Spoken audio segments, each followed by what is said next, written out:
भागत भागत कसम से बाबा एक है अचानक पेड़ में चढ़ गया।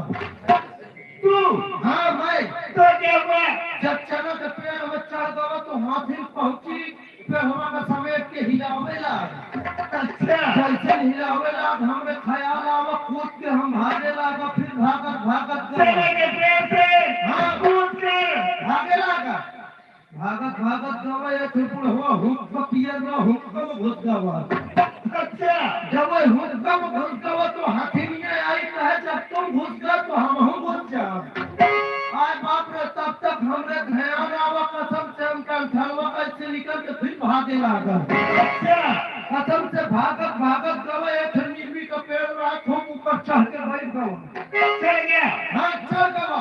अब हाथी भागत भागत आई वह पेड़वा के नीचे इधर उधर सुनसुंगिया में हमार नजर नीचे को पड़ी हाथी के ऊपर धीरे से हम पेशाब छूट गए। हाथ को लेकर तेरे ऊपर से जल चलाए पेशाब छूट गया। जब मोर पेशाब छूट गया तो हाथीनिया ऊपर से देखी और कुछ देर बाद हमरे पेशाब की धार पकड़